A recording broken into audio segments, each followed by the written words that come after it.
लिए भोजन बनाते हैं उस समय अगर मक्खी या मच्छर उसमें गिर जाए या बाल गिर जाए तो भोजन दूसरा बनाना पड़ेगा। ये सावधानी रखनी पड़ेगी। इसीलिए भोजन बनाते समय बालों को कपड़े से बांध लेना चाहिए। भोजन बनाते समय बिल्कुल एकाग्र रहना चाहिए कि कोई मच्छी उस पर ना आवे, हमारे बाल ना गिरे।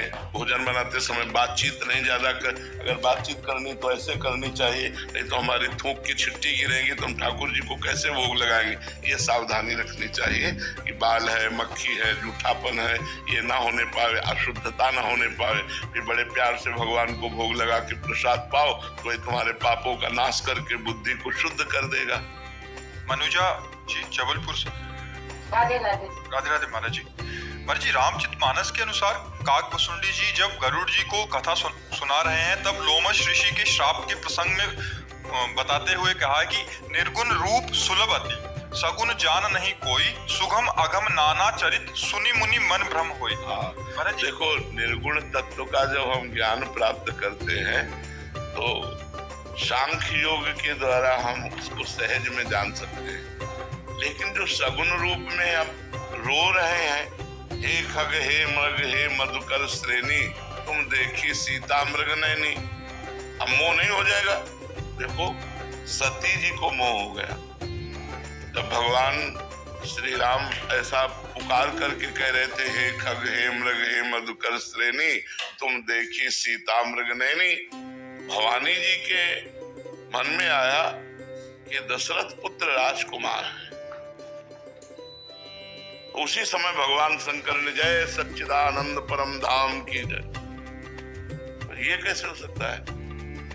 भगवान शिव प्रणाम कर रहे हैं, जय सच्चिदानंद परम धाम, सच्चिद आनंद परम धाम स्वरूप। अगर ये परम धाम स्वरूप है तो जैसे शिव सर्वज्ञ वैसे सर्वज्ञ होने चाहिए। अगर ये सर्वज्ञ होते तो ये पूछते क्यों, हे खग हे मृग हे मधुकर श्रेणी, तुम देखी सीता मृग नैनी। अगर सर्वज्ञ नहीं तो शिव जी ने सच्चिदानंद कह के कैसे प्रणाम किया? अस संशय मन भयो अपारा, मुनि धीर जोगी विमल संतत मन से जिनका ध्यान करते हैं ये परब्रह्म परमात्मा है। लेकिन सती जी के मन में बात शिव जी की जमी नहीं कि अगर परब्रह्म है तो हे खग मृग हे मधुकर श्रेणी, ये क्यों? भगवान शंकर ने कहा, जो तुम्हारे मन अति संदेह हो तो किन जाए परीक्षा ले हो। गई और सीता का रूप धारण किया कि अगर ये राजकुमार दशरथ नंदन है तो देखते ही कहेंगे आओ सीता मिल गई, आओ आओ सीते आओ। एक खग हे मधुकर जब रो रहे हैं तो देखते ही गले लग जाएंगे सीता, बस हम समझ जाएंगे राजकुमार है। लेकिन जो ही लता से निकली उनका दशरथ नंदन राम, हे भवानी आपको प्रणाम करते हैं और आप वृषभध्वज भगवान शिव के बिना कैसे? कहा बहोरी, कहा वृक्ष केतु, वृक्ष केतु जिनकी ध्वजा में धर्म का चिन्ह है, विपिन अकेली फिरो के ये अकेले कैसे भगवान शंकर के बिना? सती जी कांप गई क्योंकि तुरंत प्रणाम किया भगवान राम ने। सती जी कांप गई। अब देखती अनंत ब्रह्मांडों में अनंत राम, अनंत ब्रह्मा विष्णु महेश सब सेवा कर रहे हैं। ओ वैभव की चक्कर आ गई, खोपड़ी आंख मूंद के बैठ गए। तो फिर देखा तो फिर वो ऐसे पूछ रहे, हे खग हे मृग हे मधुकर। वापस आ गई। भगवान शंकर ने कहा कुछ परीक्षा ली। इतना भयभीत हो चुकी थी भगवान की महिमा देखकर, उनका कछु न परीक्षा लील गुसाई कीन प्रणाम। तो कोई परीक्षा ले ली, बस जैसे आपने प्रणाम किया था वैसे हम प्रणाम करके आ गए। भगवान शंकर ने कहा ऐसा कैसे हो सकता है? मेरे कहने पर संदेह नहीं गया और वहां केवल प्रणाम करके चली आई, झूठ। तब देखो शंकर धरि ध्याना, सती जो चरित कीन सब जाना, शिव संकल्प कीन मन माही, यही तन भेंट सती अम्मा। जाओ मैं तुम्हारा परित्याग करता हूँ, आज से मैं पत्नी पद पर तुम्हें नहीं बैठालूंगा, क्योंकि तुमने सीता का रूप धारण किया और सीता हमारी माँ के समान पूज्य है। सबकी बुद्धि को प्रकाशित करने वाली देवी सती हैं। या देवी सर्वभूतेषु बुद्धि रूपेण संस्थिता नमस्तस्यै नमस्तस्यै नमस्तस्यै नमो नमः। जब उनको सगुण चरित देख करके संशय हो गया तो और किसको नहीं हो सकता। इसीलिए काकभूषण जी कहते निर्गुण की महिमा समझना सहज है, लेकिन सगुण की महिमा। जब भगवान अपने सखाओं के साथ सिर्फ बाल कृष्ण बैठे हुए हैं वृंदावन की कुंज में, कोई केला का पत्ता, कोई ढाक का पत्ता, ऐसे बड़े बड़े पत्तों में अपनी अपनी भोजन सामग्री निकाली। एक ने मुंह में छाछ डाली बड़ी मीठी, इशारा किया कन्हैया को मुंह से मुंह में ट्रांसफर। ब्रह्मा जी देख रहे हैं पर ब्रह्म है। अहीरों के छोरा अपने मुंह की जूठन उनके मुंह में डाल रहे हैं, पहले कोई नहीं देता। क्यों? क्योंकि पता नहीं खट्टी हो हमारे कन्हैया को खट्टी लग जाए। पहले स्वयं दाल भात, हाँ बढ़िया, अब वो अंदर जाएगा नहीं, अब वो कन्हैया के मुख में जाएगा। भगवान भाव के भूखे है ना, जैसे सबरी जी के बेर, तो भगवान सखाओं का उच्छिष्ट पा रहे हैं।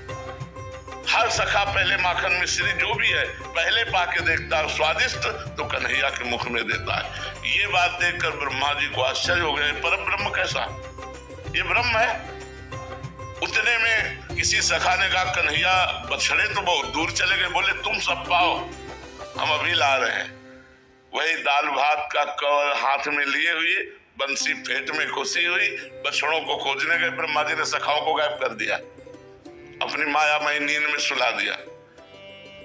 अब देखा कि बछड़े नहीं दिखाई दे रहे, तो चलो सखाओं को बताएं चल के, तो यहाँ तो सखा गायब और उधर बछड़े गायब, सखा बछड़े सब गायब कर। भगवान ने देखा कि अच्छा ब्रह्मा तुम्हारी ये कला है। अरे है तो बालक लेकिन सबके बाप है, उन्हीं की नाभि कमल से तो ब्रह्मा पैदा हुए। अपने आप को भगवान ने उतने ही बालकों के रूप में, उतने ही छकड़े छीका छड़ी जो जो था सब भगवान बन गए, उतने ही बछड़े बन गए। 1 वर्ष तक स्वयं भगवान बछड़े बनकर, ग्वाल बाल बनकर ब्रजवासियों को आनंद देते रहे। तो भगवान की जो सगुण लीला है इसको जानना बड़ा कठिन है। परीक्षित जी को प्रश्न आ गया कि भगवान का अवतार धर्म संस्थापनार्थाय संभवामि युगे युगे। तो ये रात में बहुत सी नौ युवतियों के साथ रास परीक्षित जी ने किया। तब श्री सुखदेव जी ने कहा परीक्षित तुम समझे नहीं, गोपी नाम च तत्पति नाम सर्वे साम्य उचय। गोपियों के पतियों के और सबके हृदय में जो आत्मा रूप से विराजमान है वह स्व प्रतिबिंब विभ्रमा। जैसे बालक अपने प्रतिबिंब के साथ खेलता है, ऐसे भगवान अपने आप में खेल रहे हैं। तो बड़े बड़ों को भ्रम हो जाता है सगुण लीला देखकर। निर्गुण लीला में कोई भ्रम नहीं होगा, क्योंकि निर्गुण की कोई लीला ही नहीं। वो तो आत्म स्वरूप पर ब्रह्म परमात्मा स्वरूप है, उसका ज्ञान प्राप्त करो, इसमें स्थित हो। इनकी लीला 6वां दिन है, छठी मनाई जा रही और पूतना को मार दिया 6 कोस का शरीर जिसका। अब कैसे समझ में आवे इनकी लीला है? जो परब्रह्म परमात्मा एक पैर अपना बढ़ाते हैं तो ब्रह्म लोक तक चला जाता है। वो नंद बाबा की ऊंची डेहरी में चढ़ने की कोशिश की तो हाथ आगे हो गए और पैर जमीन से उठ गए, तो बीच छाती में रो रहे हैं ऐसे। और नारद जी आए थे दर्शन करने, तो नारद जी ने देखा अरे ये रो रहे परब्रह्म परमात्मा। तब कहा भगवान हम पार कर देंगे। बोले तुम्हारे लिए नहीं कर रहा हूँ, ये मैया के लिए कर रहा हूँ। मैया रोए कस के, मैया दौड़ के आई और देखा कि लाला कष्ट में ऐसे बोल। नारद जी कह रहे प्रभु प्रभु आपकी लीला आप ही जाने, नंद की डेहरी नहीं पार कर पा रहे आप, और एक चरण बढ़ाए तो ब्रह्मलोक तक पहुंच गया। तो सगुण लीला को जानना अत्यंत कठिन है, निर्गुण को तो ज्ञान के द्वारा जाना जा सकता है। अदिति जी राधे राधे। राधे राधे महाराज जी। महाराज जी हम जिस माहौल में रहते हैं, जिस जगह पे रहते हैं, वहाँ जीवन की दौड़ में सफलता, पैसा, प्रतिष्ठा को ही सब कुछ मान लिया जाता है। ऐसे माहौल में रहते हुए आत्म शांति और सच्चे आत्मबोध को कैसे प्राप्त करें? भीतर में बहुत खाली। देखो हम दोनों बातों की पूर्ति की बात कहते हैं, सफलता भी, वाहवाही भी, मन की कामना की पूर्ति भी और आत्म शांति भी एक ही काम से हो जाएगी, नाम जप से। विश्वास मानो, हमारी बात पर विश्वास। देखो, जब हम डॉक्टर की दवा पर विश्वास करते हैं तो ज्यादा लाभ देती है। अगर दवा में संशय हो जाए तो दवा करेक्ट हो तो भी लाभ नहीं देगी। अगर हमें डॉक्टर की दवा पर पहले तो हमें विश्वास होता है आसपास के कहने वालों से कि बहुत बढ़िया डॉक्टर है, फिर वो कि यार ये जो दवा देता है वो सटीक दवा है, तो वो दवा का एक दिमागी सिस्टम बड़ा काम करता है कि अगर हमें विश्वास हो कि डॉक्टर बढ़िया है और दवा करेक्ट देता है तो वो ज्यादा लाभ देती है। अगर आपको विश्वास हो कि महात्मा सही है और ये जो बोल रहे हैं इससे हमें लाभ मिलेगा, तो आप अच्छे से अच्छे कर्म को करने में सकुचाएंगे नहीं, बुरे कर्म में सकुचाहट पैदा हो जाएगी, आप एक अच्छे बन सकते हैं। तो हमारी बात मान लो, लोक परलोक के दोनों सुखों को दाता, दोनों सुखों को देने वाला भगवान का नाम है। आप जप लो, इसमें पैसा नहीं लगता, आप जब के खुद देख लो, लेकिन लंबे समय तक, जब तक तुम्हारा पाप नष्ट नहीं होगा तब तक नाम का प्रभाव समझ में नहीं आएगा। और जिस दिन पाप नष्ट हुआ, नाम का प्रभाव समझ में आया, आनंद ही आनंद रहेगा, इस लोक में भी और परलोक में भी। यहाँ भी तुम्हारी कामनाओं की पूर्ति करेगा नाम, और परलोक में भगवत प्राप्ति कराएगा, और बिना पैसा का। भाई इसमें आप अपने काम करते रहो, जो व्यापार कर रहे हो, जो नौकरी कर रहे हो, और राम राम राधा राधा बोलने में क्या जाता है, क्या जाता है? आप देख लो, खुद देख लो कि आपका परिवर्तन होता है कि नहीं होता है। आप जो लोग कहते हो कि हम आपकी बात सुनकर परिवर्तन होता है, बात समझना, जो नाम जप है जो यहाँ होता है उससे छू के जो बात निकलती है वो तुम्हारे ऊपर जाकर काम करती है। अगर नाम जप ना हो तो बात तो बहुत जगह ये होती है। इसलिए हमारी बात मान लो, नाम जप करते रहो, उठते बैठते चलते फिरते तुम्हें निर्भय कर देगा, निश्चिंत कर देगा, निशोक कर देगा। कोई कामना ऐसी नहीं जो पूर्ति ना हो जाए। हम कह रहे हैं इस लोक की और परलोक की सारी सुख सुविधाओं को देने वाला कोई और भगवान देता है। इसलिए बिल्कुल आप बोले वो राधा राधा राधा, इसी से हो जाएगा, सब कुछ हो जाएगा। आप करके तो देख लीजिए, राधा राधा राधा राधा। और अगर आप इस लोक और परलोक में सुखी न हो जाए, इसी जीवन में, जैसे आप माँ से पैदा हुए, जैसे हम माँ से पैदा हुए, जैसे आप इंसान हो ऐसे हम इंसान हैं। हाँ, नाम जप, भगवान की शरण, हम बचपन से भगवान की शरण में, तो उसका प्रभाव अलग दिखाई देगा। आप अभी शुरू किए हो तो उतना प्रभाव आपको दिखाई दे रहा है। खूब नाम जप करो, खूब आत्म शांति मिलेगी और खूब मंगल होगा। बस गलत काम ना होने पाए शरीर से। बिना नाम जप के नहीं बनेगी बात, ये गाड़ी लोकप्रियता है सब। बिना तपस्या तप करो, भजन करो, सब कुछ प्राप्त हो जाएगा। भजन है तो आप हमारे राष्ट्र के पदों में भी ऊंचे ऊंचे पहुंचोगे, और भजन नहीं तो नहीं पहुंच पाओगे, नहीं पहुंच पाओगे। आप समझो, भजन का प्रभाव, कोई खास बात नहीं है, केवल नाम जप, केवल भजन। अब वो ये बात तुम्हारे दिमाग में बैठ जाए, अगर ये बात बैठ गई ना तो बोले वस्तु अमूलक दी मेरे सतगुरु, निज दिन बढ़त सवायो, पायो जी पायो मैंने राम रतन धन पायो। अभिषेक जी, राधे राधे महाराज जी। राधे राधे महाराज जी। महाराज जी, मैं अपनी तरफ से बंदर सेवा, गौ सेवा, मछली सेवा, पंक्षियों की सेवा सब कुछ करता हूँ, पर मन बहुत विचलित रहता है। कभी लगता है परिवार के साथ रहूं, कभी लगता है सब छोड़ के अपना जीवन भक्ति मार्ग पे अग्रसर हो जाए। हम छोड़ छाड़ के भागने वाली बात तो बिल्कुल गलत समझते हैं कि आप अपने परिवार को, आप अपने कर्तव्यों को आप छोड़ करके भागें, कहीं एकांत जाएं। बिल्कुल जरूरत नहीं प्यारे, बिल्कुल सिंह की तरह घर गृहस्थी में रहो और नाम जप करो और मेहनत से रुपया कमाओ और परिवार का पोषण करो और चार का पेट भरो। हम तो ये माने, मतलब जो हमको अनुभव हुआ वो यही अनुभव हुआ। तुम मेहनत करो और चार का पेट भरो और नाम जप करो, इससे बढ़कर भजन क्या होगा। तो हम प्रार्थना करेंगे कि गृहस्थ में रहकर भजन करना चाहिए।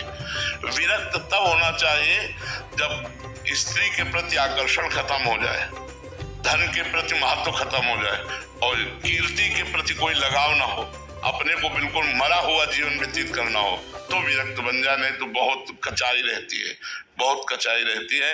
मान लो विरक्त होकर इधर उधर माता बहनों की तरफ ताको, विरक्त होकर दूसरे की जेब की तरफ ताको, तो हमें लगता है ऐसा जीवन तो यार निंदनीय जीवन, मर जाना जीवन है, मरा हुआ ये जीवन ठीक नहीं। मेहनत से कमाओ, नमक रोटी खाओ और नाम जप करो और दूसरों का पेट भरो, ये बढ़िया बात है। जैसे तुम मछली सेवा, बंदर सेवा जो भी कर रहे हो, ये बहादुरी की बात है। आप कमाए हुए धन से पशु पक्षियों की सेवा कर रहे हो, प्रकृति की सेवा कर रहे हो, मनुष्यों की सेवा, ये बहादुरी की बात है। छोड़ छाड़ के कहाँ जाओगे? हमें कोई गुफा बताओ जहाँ आप चले जाओ, कौन सी गुफा में जाओगे? तो ऐसे बिल्कुल भागने, बहुत विवेक से चलने की जरूरत है। ये सहसा ऐसा काम ना करे कि सहसा हम सब छोड़ दिया और अभी सत्कर्म कर रहे हो तो छोड़ने का मन हो रहा हो, जब आके यहाँ भंडारा खाओगे ना तो फिर बुद्धि भ्रष्ट हो जाएगी, बुद्धि बदल जाएगी। इसलिए जहाँ हो वहीं रहकर भजन करो और मंगल में विधान करो, अपने राष्ट्र को सुख पहुंचाओ। अगर हम 5 लोगों की सेवा कर रहे हैं तो अपने राष्ट्र की सेवा कर रहे हैं। हम जब पशु पक्षियों की सेवा करें, अपने राष्ट्र की सेवा कर रहे हैं, अपने भगवान की सेवा कर रहे हैं। ऐसे बनो, ऐसे जैसे चल रहे हो वैसे ठीक है।